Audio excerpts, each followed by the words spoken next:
How does TikTok make your For You page seem personal without ever knowing you? Every day, over 800 million people use TikTok, yet it seems like TikTok knows all of them personally and exactly what videos to show them. So, is this magic? The short answer, no. It is math. TikTok is a type of prediction machine. It uses signals from you to determine which videos you are most likely to watch and enjoy. Let me explain. Think of it like a detective trying to solve a mystery. Every time you watch a video to the end, like a video, comment on a video, share it, or rewatch it, that gives another clue to this detective. And with enough clues, this detective is able to determine exactly what type of videos you want to watch. Now here's where the math begins. Every clue has to become a number. To keep it simple, imagine we only use 6 categories: football, comedy, cooking, finance, gaming, and music. From your behavior, TikTok is able to build an interest profile. Each category gets a score. Higher means TikTok think you care more about that topic. These are not exact facts about you, they're just the model's best guesses. Stack those scores together and you get a vector. The vector is your mathematical fingerprint, not who you are, just who you tend to watch. Now, let's look at the videos. Videos become vectors too. The same categories describe what each videos contain. A football edit, for example, gets a high football score with some comedy and maybe a little music. A cooking tutorial looks completely different because its biggest score is in cooking. So now, there's one vector representing you and millions of vectors representing videos. The question becomes, which video best fits your match and interests?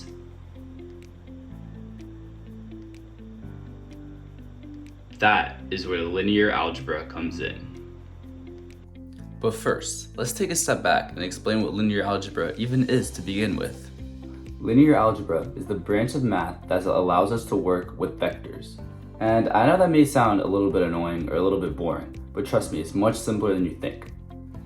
If we think of standard algebra as trying to solve for an unknown number, you can think of linear algebra as trying to solve for a list of numbers, understanding the relationship between them and the direction. And that's exactly what TikTok needs. Let me explain. Once TikTok has your identity vector and the video vector, it doesn't just have to predict, will you like this video or not?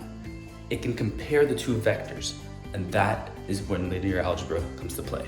Think about it like this. A vector is not just a list of numbers. You can also imagine it as an arrow. The direction of the arrow represents the combination of interests.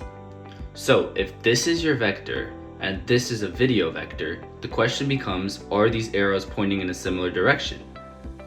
Because they are, that means the video matches your interest. If they point in completely different directions, then the match is probably weak.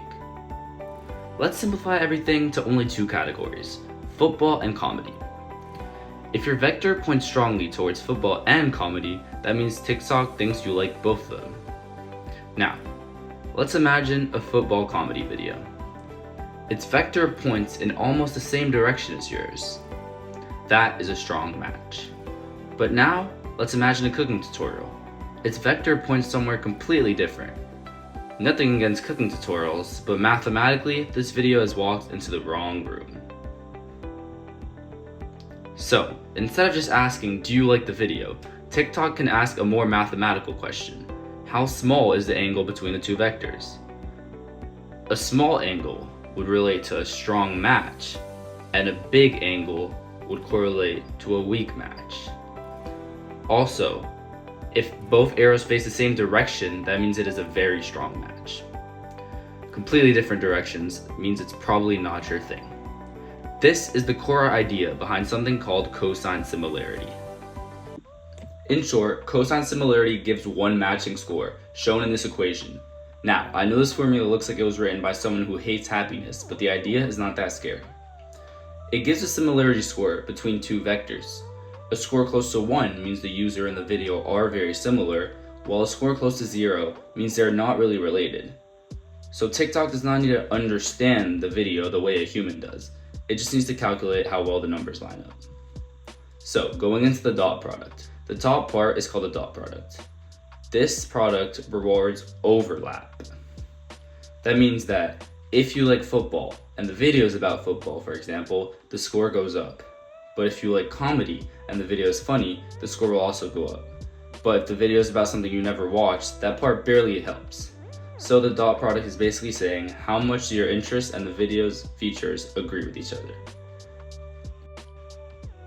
You can think about it as a type of compatibility test, but instead of asking by your zodiac sign, it uses numbers. The bottom part of this equation divides the lengths of the vectors. That matters because we do not care only about how big the numbers are. We care about the direction. In other words, TikTok is not just asking how much data do we have. It is asking what pattern does the data point towards.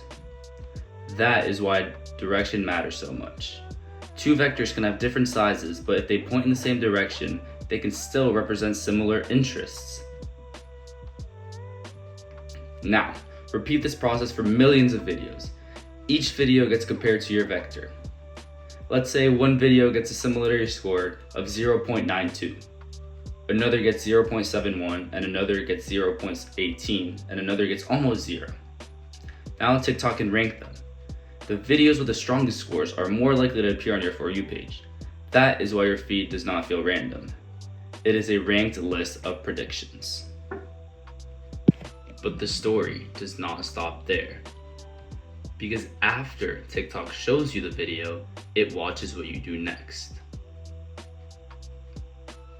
Whether you watch the video all the way through, rewatch it, or skip it, this will update the model. Let's say you watch the video all the way through. Your vector will shift slightly towards that kind of content, as shown in the graph. However, let's say that you rewatch the video for a second or a third time. That would shift the vector even more. On the other side, if you just skip the video immediately, TikTok will quickly learn that maybe this is not the right fit for you. So, every video becomes a tiny experiment, as shown in the loop above. Starts by TikTok making a prediction, you reacting, and the model updating. Then it makes a better prediction, and that loop happens again and again and again every time you scroll. And that is how your For You page becomes personal without TikTok reading your mind. So, let's just recap everything that was covered in this video. To be clear, TikTok does not read your mind. It takes your behavior, turns it into numbers, makes a vector from those numbers, and compares that vector to video vectors. Then, it takes the video vectors from these existing videos and puts the ones that are most similar to you at the top of your For You page. That is why your For You page feels so personal, because the model keeps updating itself and making better and better predictions until it pinpoints exactly what types of videos you want to watch. And that right there, ladies and gentlemen, is the math behind the algorithm. Hi everyone, hope you enjoyed that video. Make sure to like and subscribe to the Applied Math Lab. Thank you for your time.